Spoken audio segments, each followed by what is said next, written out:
Hello, welcome to Gurukul's CAT 100 series, a series that's designed specifically to take you from your study room to the corporate boardroom. I am Prady Sharma, and this is Verbal Mastery with Prady.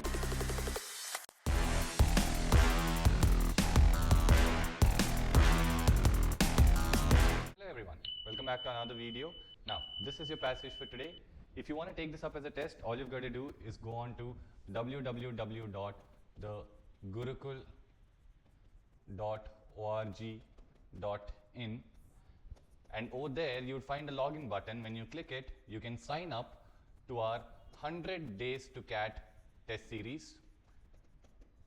Now, this is a free test series, as you guys all know, to keep you consistent with your QA, VARC and LRDI, so that you can stay consistent with your preparation and crack CAT 2025 in your first attempt. Now, without any further ado, let's get into the passage and the questions. This is your first paragraph. Pause the video here, jot down all the main points, and then we'll go into your second paragraph. This is your second paragraph. Pause the video here, jot down all the main points, and then we'll go into the questions. Now, this is your first question, guys. Pause the video here, answer the question. I know that this passage is a little short, but CAT might give you short passages also. So I just wanted to get you into a habit, into a practice of solving passages of different lengths with varied difficulties of questions. Okay, so please answer this question, and then we'll go into the second question. This is your second question, guys. Pause the video here, answer this question, then we'll move on to the third question. This is your third question, guys. Pause the video here, answer this question, then we'll move on to the next and the last question. This is your fourth question, guys. Pause the video here, answer this question, and then we'll move on to the passage and question explanations. So, what does this passage say? Manufacturing technicians and engineers favor product teardowns. That means they like product teardowns. What are these product teardowns? Taking a product completely, dismantling it into its constituent pieces, the smallest pieces, and then finding out what is happening in that product. Okay, why? Because that's a time-honored practice of dismantling products, their own firms and their competitors. Why are we doing this? To spark fresh thinking. Because when you're tearing down a product, you understand how it's been organized and all, so that you get new thoughts about how you can design your own products. Okay, yet few manufacturers get the full value that teardowns afford. So, but very little manufacturers actually get the complete value of buying that product, tearing it down. Okay. So, many senior executives discourage the practice, and by viewing teardowns as unsupervised exercise for engineers or cost-cutting tactics for the purchasing department, they retard creativity and leave the ideas generated in teardowns unexplored. So, basically what is this? They're saying that a lot of senior executives, they don't like this practice. Why? Because they think that this is an unsupervised playtime for the engineers. They're just playing around with these devices, or the purchasing department is just trying to get the costs down. So, they don't like teardowns, and whatever ideas that come out of teardowns, right, they leave them completely unexplored. That means they don't actually implement those ideas. Not so for a medical products company that use teardowns to improve its electronic medical device. So over here they're saying that, but this entire thing is not true for that one medical products company that he's going to talk about, which has actually used teardowns to improve its medical device. To foster new ideas, the company's senior executives invited employees from the purchasing, marketing, engineering and sales departments to compare the product to rival products. So to get new ideas rolling, the company's senior executives, they got all the employees from different departments at one place to examine both their product and their competitors' products. Seeing the products together allowed the purchasing department to quickly identify simple design changes that, while invisible to customers, significantly lowered manufacturing costs. So what happened? Now, once they saw their product and the competitors' product, they could very easily identify a few small changes, which, although the consumer would not notice, the customer would not notice, would reduce the company's cost by a lot. So let's go to the last paragraph.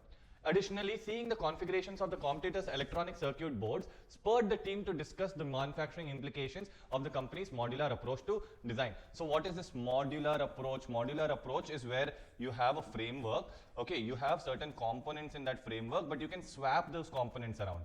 Okay, these components don't need to be at a particular place. They can just shift the components around and they can make the work done. Okay, so what happened when they saw the competitors' electronic boards? Okay, in a way that motivated them, that incentivized them, okay, to discuss about the manufacturing implications of their own company's modular approach.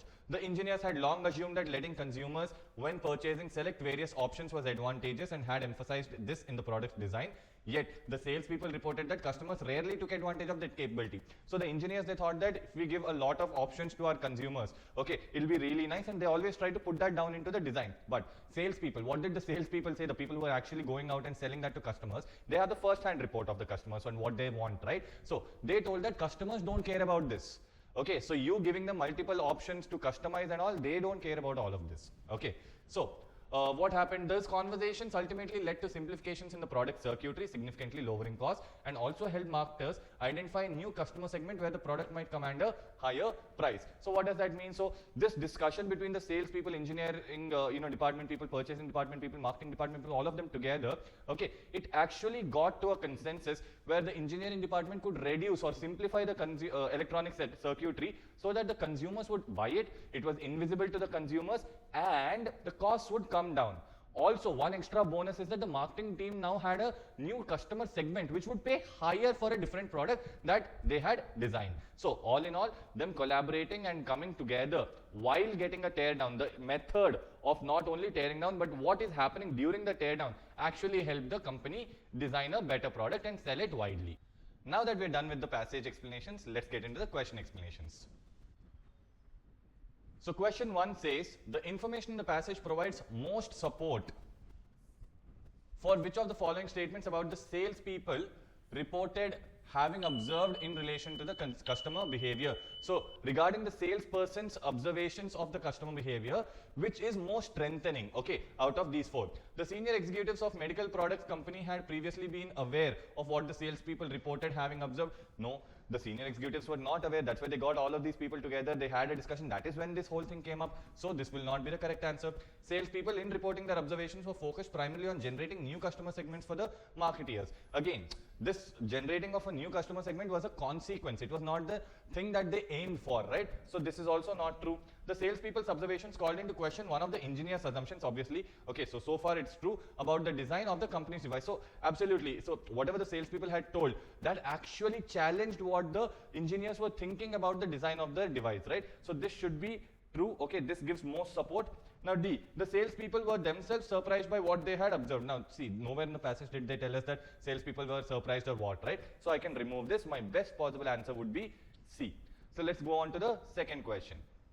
Which of the following actions does the passage most strongly suggest help the medical products company lower the cost? So what was the thing because of which the medical company could lower its cost of the device? Okay, adding novel means new. Okay, adding new high performance features to the product? No, not really. Nowhere in the passage has it been mentioned that new features were added. Okay, using the same electronic circuit board as its competitors. Now see, these people looked at the competitor's board, but nowhere did he tell us that they copied the competitor's board, right? So this should also not be true. Ensuring that changes to the device were invisible to the customers. See, before also the changes, whatever the circuitry and all was there, that was still, invisible to the customers only. It's not only now that the changes are invisible, right? So this also should not be true. Scaling back the options given to the customers. Yes, before the engineers gave a lot of options to customize to the consumer. Now they are not doing that. Now they are scaling back. That means lessening, bringing down the number of options that are available to the consumers. So definitely this is a good answer for us. So the best possible answer for us would be D. Based on the passage, it's most likely that the senior executives of the medical products company mentioned in the second paragraph. So what could be true about the senior executives of that particular medical products company? Okay, believed prior to implementing the teardowns that electronic circuitry of the device needed to be simplified. So now see, this is an assumption. This is not actually a valid conclusion that we can draw. Okay, so one might question or one might ask that unless they thought that their own circuitry was bad, why would they call for a teardown? But that is not what is given, right? They wanted to see what happens in the discussion with all the departments. That's why they called all the departments. Otherwise, if it's just for the tear down, I could have just given it to the engineering department. No. So this, although seems like a nice answer, should not be considered. These are the kind of traps that they would set for us. Were unaware of the engineer's modular approach to the design of the device. Again, this was not told. Okay. To us, so we cannot just justify that, okay, senior executives did not know about it. Neither can we say that they knew about it completely. Okay, so this also goes on to be an assumption. Had little experience with successful implementation of teardowns. Now see, if they had or not had the prior experience, whatever it was, we cannot really comment on it, because for us, he has only given about this one particular case, no? So it will be very unfair for us to comment on how much of experience they had, okay? So we can remove this as well. Did not believe that teardowns were bound to be unsupervised exercises for engineers or cost-cutting tactics by the purchasing department. See, obviously they did not believe that it's going to be an unsupervised exercise or just some random exercise, which is why they were asked to, do this teardown and give us their insights, no? So this becomes a very good answer, so D should be my correct answer. Now let's go to the last question. Which of the following, if true, would most weaken the author's argument that many senior executives retard creativity and leave the ideas generated in teardowns unexplored? That means what? Okay, they are doing the teardowns, but whatever teardowns they're doing, they're not actually, using the ideas that have come in the teardowns, and they're not representing these as creative ideas anywhere. So which of these, if true, will go against that point? A survey reveals that companies which invest heavily in R&D consistently outperform those that rely primarily on competitive teardowns for innovation. Great. Now this looks like a good answer, but the problem is, guys, यहाँ पे teardowns के बारे में तो कुछ बोला ही नहीं है. He has told us about a completely different type of innovation ka technique, which is R&D. So although this looks like a good answer, this is an irrelevant answer. Please remember that. Most ideas generated from unsupervised exercises for engineers during teardowns are found to be impractical or too costly for implementation. Now, if it is too impractical or too costly for implementation, that is actually giving support. No, that is actually giving support to what the author's argument is, author's narrow view is. So this is an opposite answer, definitely not going to be our correct answer. Senior executives often allocate significant budgets for internal brainstorming sessions that specifically aim to foster radical new product ideas. Great. Again, this is also same as the first one. Another different method is suggested for the same thing, getting innovation. But that's not what we are looking for, right? So this is also not going to be our correct answer. Now look at D. A common practice in manufacturing firms is to hold quarterly innovation fairs where engineers present new concepts, including those from teardowns, to a cross-functional leadership panel. Now what is happening over here? A, teardowns are happening.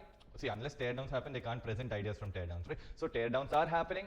The ideas from teardowns are not unexplored, so opposite of what we want, so it must weaken it. Also, it is being presented to a leadership panel. That means creativity and all are also being used and they are being explored, correct? So this should be our most viable answer. So D should be the correct answer. Now that you have stayed till here, please drop a like on this video, because that motivates us a lot to bring these kind of videos for you every single day. Share this video with one of your friends who's preparing for CAT 2025 and is unsure about where to get his knowledge from. I'll see you in the next video. Hope you enjoyed learning from today's session. This series is designed to help you with your CAT preparation and practice daily. We are with you in this journey. To watch the next video, click here. And to watch Gurukul's CAT 100 series, study room to boardroom, the entire playlist, click here. If you learned from today's session, like, share, and subscribe.